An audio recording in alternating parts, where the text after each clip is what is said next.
What it do, snackers, snackettes, and snack X's? It's your boy Gage. We're here at Blerdcon 2024. I'm with the incredible Phil LaMarr. How are you? All right, man. How you doing? I'm doing well. Everything still works, so no complaints. Yeah. How have you enjoyed the con so far? You ever been to a con quite like this one? Well, I mean, it's as big as some. Yeah. Yeah. What do you think about the idea of a Blerdcon, the diversity here? Is that No, it's cool. yeah? I mean, it's interesting that, a con with a focus, but that's not unusual. There's a lot of cons that have focus. There's an anime con, Yeah. but this is a blurred con. Yeah, yeah, yeah, and there's some of everything here. You have quite the history in terms of characters, work that you've done.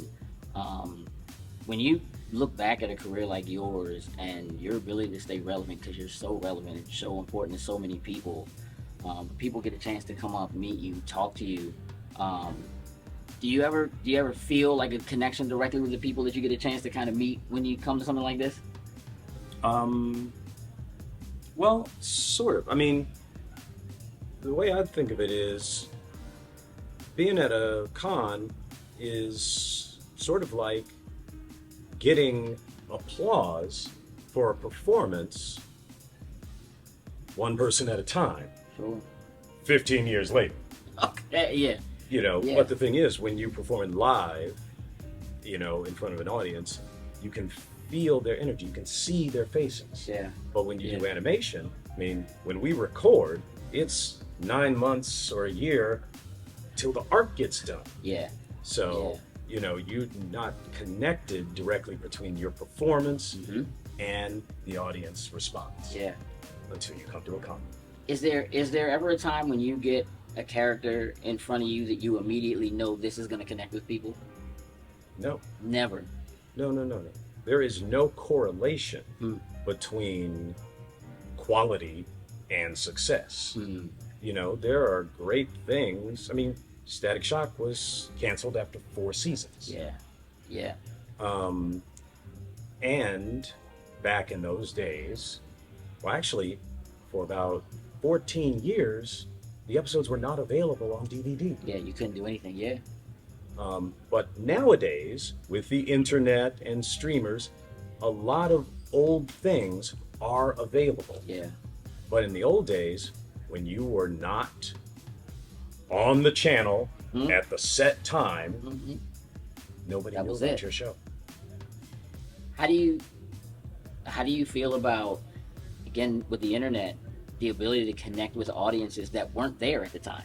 There's so many people who didn't get to watch a show like Static Shock at the time that it was live and it was happening, but you have really young people who either caught it in reruns or now that it's available on streaming or something like that are finding a connection with it. Did you ever imagine that would be something that would happen, that you'd have such a young audience that continues to find it and fall in love with it?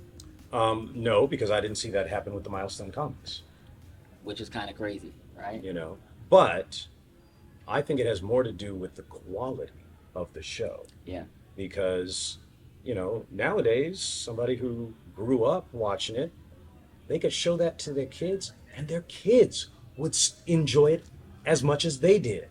Because those episodes, that character, that world building that, Alan Burnett and Dennis Cowan did was amazing. It was incredible. It was impeccable. And it holds up over time. It does. I mean, there's a lot of shows that you like when you see them.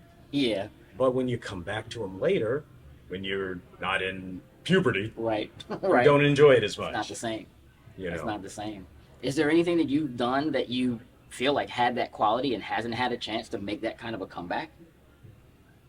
Well, there were a bunch of indie films I did back in the 90s that never even got out. Really? Well, actually, it's crazy.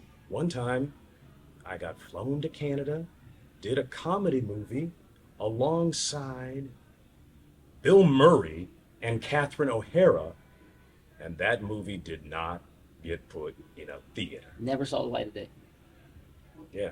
No idea so what that's happened. crazy. With it. And so that's what I'm saying. There's no correlation between you know, even high brand names Yeah. like that. Yeah. You know, because you would have thought back then, who the hell throws away a Bill Murray and movie? Catherine O'Hara. Yeah, like that. Although nowadays, these streamers and people throw away like, oh yeah, no, that's a $90 million write-off, Batgirl. Let's just get rid of it. Right. Yeah, it's kind of. We care more about our stock price and our tax write-offs than we care about the quality of the work we create.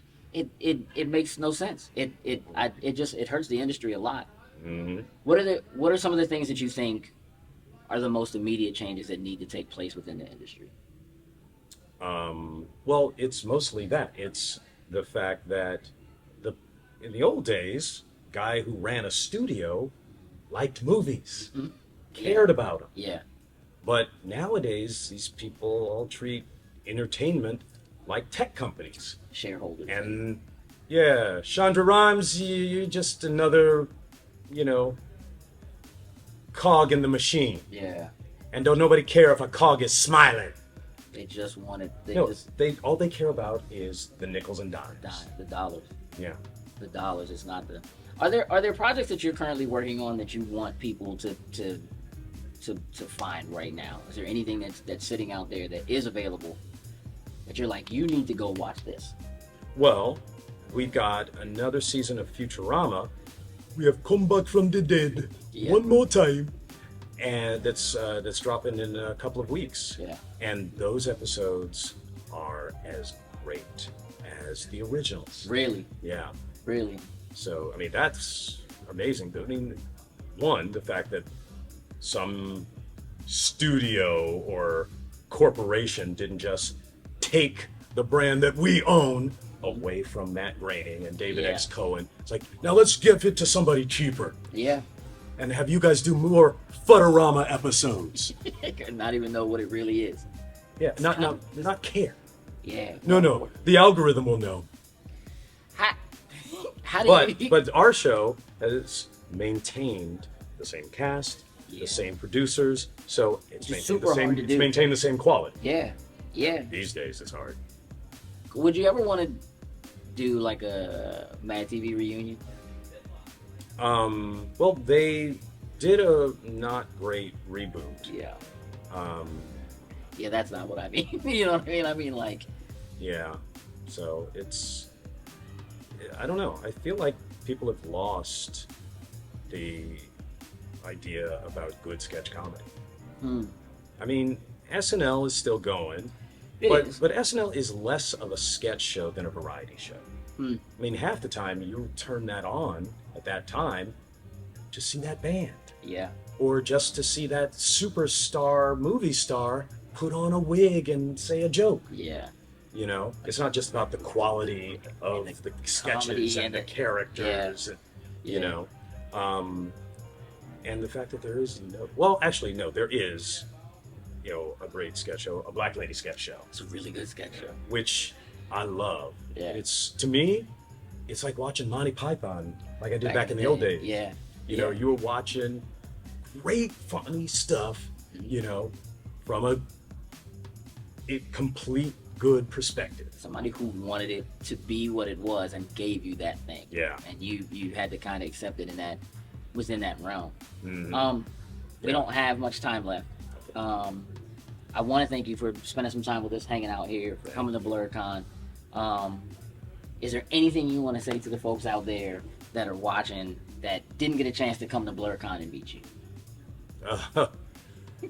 Well, if you know some of the stuff I've done, then thanks for watching good stuff as a kid. That's right. Thank you so much, Bill. Thanks, man. It's been awesome to hang out with you. We got more stuff to do.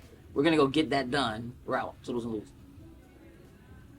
What it do, snackers and snackettes? Did you like what you just saw? Would you like to help us grow? Here's what you can do. Shoot over to patreon.com/loading snacks. And don't forget to like, share, and subscribe on your favorite platform of choice. Appreciate you.